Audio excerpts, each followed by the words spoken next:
A Station T apresenta o podcast Stationcast. Seja muito bem-vindo.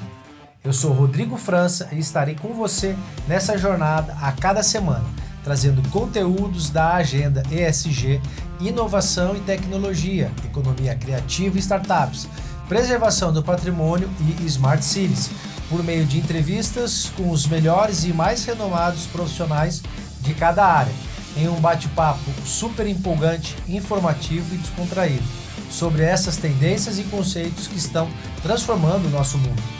Esse é a Stationcast. Próxima parada, futuro, conectando você a ideias que movem o mundo.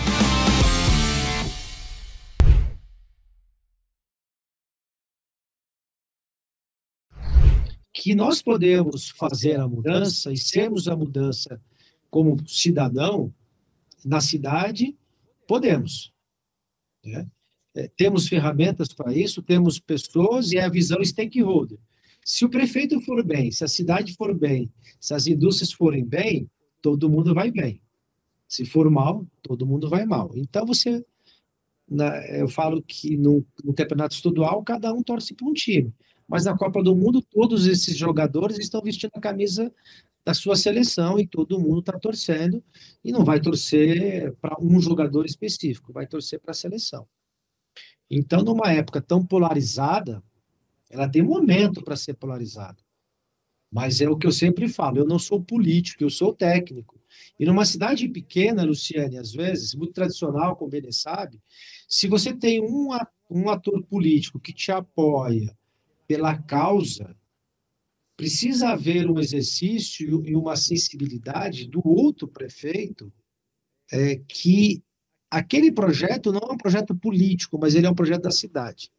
E fico feliz porque houve essa consciência na nossa cidade por parte da antiga gestão que fez o primeiro aporte do restauro do armazém e esse segundo que tem dado todo um apoio nesse mecanismo de autorização, de melhoria no entorno. Mas o ponto para a gente é que não é fácil trabalhar. Você tem muitas burocracias, muitos entraves. Vocês acreditam que se tivesse leis mais flexíveis, se houvesse leis municipais, estaduais, que fossem mais flexíveis, não tão abertas ao ponto de você não favoreceu a preservação do patrimônio. Mas do ponto de vista burocrático mesmo, para você poder ter uma agilidade maior, para você empreender o restauro. Tivesse um fundo específico, um fundo municipal específico, um estadual, ou até mesmo um nacional, que fosse só focado para restauro. A gente não teria não teríamos mais patrimônios restaurados? Eu finalizo essa minha pergunta dizendo que só do patrimônio ferroviário nós temos em torno de 3.000 estações. 3.000 estações fechadas, né, abandonadas. Então, que geralmente está com o poder público federal ou com o município. E nós somos a primeira instituição no Brasil a pegar uma cessão, a obter uma cessão, melhor dizendo, de um patrimônio federal. Mas nós assumimos todo o risco. As prefeituras não assumem um risco. Esse risco não pode ser compartilhado para que não seja tão penoso e trazendo 11 anos de exemplo nosso em prol de um patrimônio, sendo que nós temos ainda mais um ano para concluir só a parte de preservação. Ou seja, se fosse mais rápido, a sociedade, a cidade já poderia estar sendo beneficiada com tudo aquilo que vai rodando. Eu teria um pouco mais de cabelo, e porque realmente é difícil, né, Benê? E para quem não é arquiteto ainda, nossa, como é que vocês veem essa relação entre o estado desejado e o estado atual de incentivo financeiro e burocrático? Rodrigo, você tocou em alguns pontos importantes, né? Primeiro, o que você chama de burocracia, né? Eu acho que é necessário uma normatização que seja clara, que não traga riscos para quem quer restaurar um patrimônio ou empreender, né, em alguma edificação que seja tombada, que seja protegida. Tem que ter a proteção, sob pena do patrimônio se perder, mas tem que ter clareza das regras, né? Então, isso se chama normatização, que muitas vezes as governanças se sobrepõem, né? Muitas vezes você tem uma tutela federal, que se sobrepõe à estadual, à municipal, você tem a prefeitura também com as suas atribuições, né, urbanísticas. Então, é possível que se faça esse arranjo dessa governança. Esse é um dos papéis do IPHAN, ele tem feito isso, né? Ele tem focado inicialmente no trabalho nas grandes capitais, nos grandes centros históricos de capitais, mas acho que o objetivo é que isso chegue cada vez mais ao maior número de municípios, e acho que essa discussão pode ser talvez provocada por vocês, né? De como normatizar essa legislação para tornar o processo menos penoso, né? Que seja respeitada a preservação do patrimônio, mas que existam responsabilidades claras e regras claras. Isso é o principal. Sobre a questão da criação de fundos, acho um modelo muito interessante. O Porto Digital, inclusive, ele está fazendo um grande estudo, um levantamento de experiências internacionais para a preservação de centros históricos, né, como você comentou. Nós já restauramos, né, algumas edificações ali do Centro Histórico de Recife, e mais recentemente nós estamos financiando esse grande estudo que visa desenvolver, mapear experiências internacionais e desenvolver alguns modelos, alguns veículos financeiros de preservação de centros históricos, né? Acho que até o final desse ano a gente deve ter o resultado desse trabalho, que eu acho que vai ser muito bom para o debate. Porque sim, se você olhar em experiências de outros países, e mesmo algumas dentro do Brasil, você tem arranjos onde você tem fundos que ficam destinados a isso, sejam fundos municipais, sejam fundos soberanos, né? O município de Maricá, aqui no Rio de Janeiro, está desenvolvendo essa ideia de um fundo soberano para diversas ações, sejam fundos de endowments, que, né, são recursos, são fundos onde só se usa a rentabilidade desses recursos, e não o principal. Então, aquele recurso fica perenizado, fica disponível para aquela atividade. Então, assim, eu acho que eu entendo como um modelo bastante promissor, né, porque você foge dessa dinâmica de ter que estar sempre captando para cada projeto, para cada ação, né, e você cria uma estrutura já perene para o financiamento desse patrimônio. E eu ia tocar mais um terceiro ponto que você levantou, mas agora me escapou. Vou deixar o professor Bené também fazer seus comentários. Talvez eu me recorde daqui a pouco. Benê, deixa eu só fazer uma contribuição em cima da fala dela. E tem um fundo, na verdade são os Branded Finance. Eu tenho feito parte do Laboratório de Inovação Financeira, que é a CVM, junto com o BID, inclusive tem o pessoal do BNDES lá também. E a grande discussão é essa, de que essa nova modalidade de Branded Finance, onde você tem capital, é um capital de risco, um capital de investidor, um capital ESG, então ele é um mix de diversos recursos que pode vir ser utilizado para diversos fins, conforme uma agenda ESG. Você acha que, de repente, isso seria um caminho também, ou Luciano? O Blended Finance, ele é um instrumento assim muito recente, muito inovador, é pouco utilizado no mundo, e é exatamente isso que você falou, né? Um mix de recursos, né? Tem recursos concessionais ou não reembolsáveis que alavancam, catalisam instrumentos financeiros de mercado, como debêntures, como os fundos imobiliários, né? Então, o BNDES está envolvido no sentido de fazer alguns pilotos desse instrumento, para que possam ser testados e que sejam mais uma forma de recuperação de patrimônio histórico. Mas eu ainda acredito que, a despeito disso, a constituição de fundos municipais pode ser algo mais simples, mais imediato, me ocorreu aqui o exemplo do município de Mariana, né? Eu não sei exatamente como foi constituído originalmente, mas eles possuem um fundo, e agora, coisa de 2, 3 anos atrás, uma das igrejas históricas lá super importantes de Mariana, em Minas Gerais, estava com risco, né, no telhado, e foi possível utilizar recursos desse fundo para uma ação emergencial. Caso se fosse ainda buscar recursos, captar esses recursos, ou mesmo buscar junto à prefeitura, né, que tem que colocar no orçamento, no planejamento orçamentário do ano seguinte, tudo isso poderia ser muito mais demorado.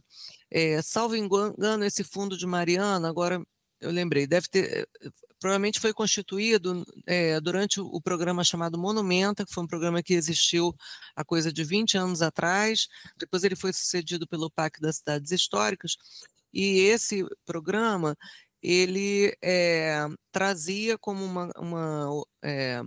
um encargo, né, do município de constituição de um fundo de preservação do patrimônio. Uma outra iniciativa também interessante que existe em Minas Gerais é a repartição, é uma política pública. O modelo de repartição do ICMS, né, dos estados com os municípios tem uma matriz de políticas públicas que eles têm que atender para receber mais recursos. Então, no campo do patrimônio, se houver um conselho de patrimônio municipal, se houver um fundo municipal, se atender determinados critérios, aquele município recebe um percentual maior do repasse de ICMS. Então, é possível construir políticas públicas, fundos e modelos que possam vir a servir para uma ação perene de preservação do patrimônio. Perfeito. Benê? Bom, do ponto de vista financeiro, eu não vou nem falar nada, acho que a Luciane já deu uma aula para todos nós. Mas no quadro municipal, eu sendo presidente do conselho e participo do conselho desde 95, nós sempre lutamos para que o proprietário de um bem cultural tenha um bom negócio na mão. A população pode não saber o que é um tombamento, mas acha que é encrenca e põe o prédio no chão, só com o medo de um tombamento. O tombamento é laurear um edifício como uma joia da cidade, não é um crime que se condena o proprietário. Então, a cidade deveria facilitar com isenção de impostos, desde que conservando o imóvel, e tem também a possibilidade do solo criado. Por exemplo, eu tenho uma casa tombada, ali não vou poder fazer um edifício, mas poderia ter um edifício de 20 andares se não fosse tombado. Esse potencial construtivo, eu vendo para outras construtoras que em determinados lugares da cidade, em que não vai prejudicar a qualidade de vida, ele faça um prédio ali, em vez de 20, possa fazer 25, 30. Então, ganha o empresário da construtora, ganha o proprietário do imóvel, e esse resgate seria de 20 em 20 anos, mais ou menos como o tempo de uma geração. Né? Porque senão eu compro a casa tombada, vendo potencial construtivo, e acabou aí o bom negócio. Então, isso seria renovável. Essa política pública municipal, com outras também de incentivos a livrarias, escolas, academias de dança, uma série de programas de necessidades e prestações de serviço que a cidade precisa, e são compatíveis com a preservação. O Corredor Cultural do Rio de Janeiro é um exemplo disso. Preservou-se vastas áreas do centro, não impedindo o uso para nenhuma situação. Nenhum edifício histórico tem que ser cristalizado como um museu. Ele tem que estar no cotidiano da cidade. Né? Eu costumo dizer, a comida que nós temos saudade é a comida do dia a dia, não aquela que se come ocasionalmente. O peru do Natal, por exemplo. Mas o arroz e feijão é que nos sustenta. E é esse sustento cultural que a gente precisa construir com novas políticas públicas na cidade. Muito bom. Eu gosto muito das suas colocações, Benê, porque o Benê ele é sempre muito romântico, Luciano, e a fala dele é sempre muito rica em detalhes, mas tem esse romantismo de quem realmente ama o que faz. A gente está caminhando para o nosso encerramento. Vocês trouxeram vários pontos, eu acredito que foi muito rico. Obrigado. pela participação de vocês, por você se dispor do seu tempo. Luciene, a mesma coisa. Taubaté, ela está caminhando para uma nova agenda de preservação do patrimônio, creio eu. Eu sei que Taubaté está passando agora por uma reformulação, inclusive era para ser hoje o encontro, né, a audiência pública sobre preservação do patrimônio. Nós temos muita coisa a serem feita para Taubaté, as cidades precisam sim olhar, principalmente as cidades grandes, olhar os centros, com casarões maravilhosos, mas eu creio nesse romantismo. Eu creio que realmente pequenas ações como a nossa, que é de um cidadão que decidiu fazer algo pela cidade, a minha avó e meu avô, eles pegaram um trem lá, então tem todo esse aspecto de emoções, né? É o que a gente fala daquele... Você usou uma vez uma fala bem interessante, eu não recordo agora, mas é um romantismo, né? Então, quantas pessoas não entraram naquela estação e choraram só de ver o armazém? Então, a gente fica imaginando quando tiver tudo pronto. E eu creio que o Brasil ele está passando por uma fase onde eu posso ver Porto Digital, eu posso ver algumas ações que ocorreram em Santos, no centro também ali, Curitiba. Vocês devem conhecer muito mais do que eu, porque eu fico muito focado em Taubaté, mas eu vejo algumas outras cidades pontuais acontecendo essa valorização do patrimônio. E com o advento da tecnologia, esse charme entre um patrimônio restaurado com o moderno cria, sim, uma conexão ímpar. E aí, para finalizar, a gente sempre diz lá no Instituto que o projeto da estação ele é a conexão entre a valorização do passado com criando uma ponte do presente junto com o restauro para que a gente possa promover o futuro. E essa promoção do futuro é tão rica que quando você tem maquinários do século XIX, e depois a gente vai estar passando, se for possível na edição, a foto daquela maquinária que já foi restaurada, depois eu encaminho para você ver, Luciene. Nós temos uma cabine de comando do século XIX, que era um sistema analógico, que foi restaurada. Nós temos o cofre, que era da estação de 1876. Então, você poder entrar no patrimônio do século XIX, totalmente restaurado, e você vê a alta tecnologia cinematográfica ou através da realidade aumentada, esse é o grande charme dessa junção entre o passado e o futuro, movimentando ali o presente. Se vocês quiserem fazer algumas considerações finais, Luciene, para a gente já caminhar para o nosso encerramento, por favor. Rodrigo, queria mais uma vez parabenizar tanto o IES, né, Instituto para o Desenvolvimento e Sustentabilidade Humana, quanto a Prefeitura de Taubaté pelo resgate dessa estação. Agradecer a companhia aqui do professor Benedito Ribas de Mello, fiquei bastante encantada, né, com a sua visão romântica, com seu conhecimento, com a sua abordagem, né, enfim, a gente percebe que é uma pessoa com muito conhecimento e muito engajada nessa missão. Então, fico muito feliz de ter compartilhado aqui esse espaço com você.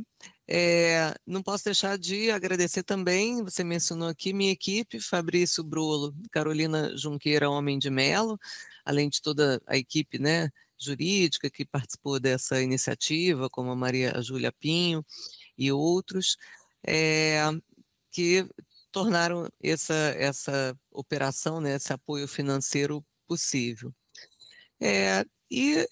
No mais, é só valorizar iniciativas como essa, né, desse cash. Eu acho que a valorização do patrimônio passa por promover esse conhecimento, promover essa história, né, esse lado do afeto, mas promover também a demonstração de que esses patrimônios podem ser âncoras de desenvolvimento dos municípios, de geração de emprego e renda, e podem ser colocados em pé de igualdade com outros projetos, né, do dito desenvolvimento econômico, né? A gente também aqui traz um potencial de desenvolvimento econômico por meio do patrimônio histórico.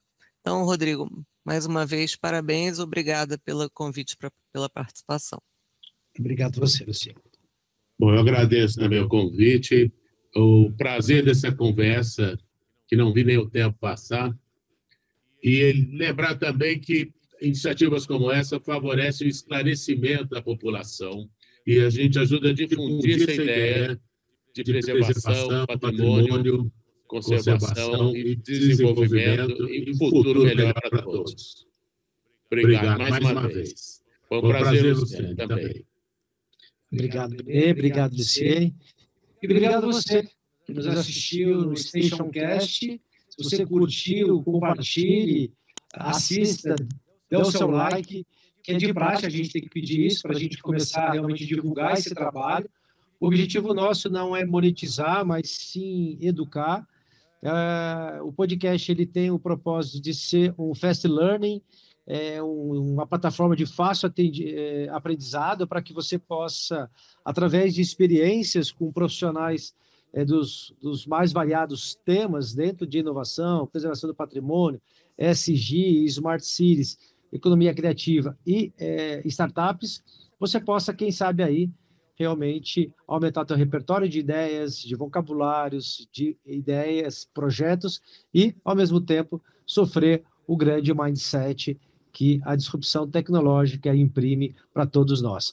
Muito obrigado, siga lá no YouTube, @StationT e compartilhe com seus amigos. Muito obrigado, Benê, muito obrigado, Luciene, e espero vocês em breve na estação. E, Luciene, se Deus quiser, em dezembro vamos estar juntos no grande inauguração desse patrimônio com a chancela do nosso querido BNDES. Muito obrigado. Obrigada. Se Deus quiser, estarei lá. Com certeza.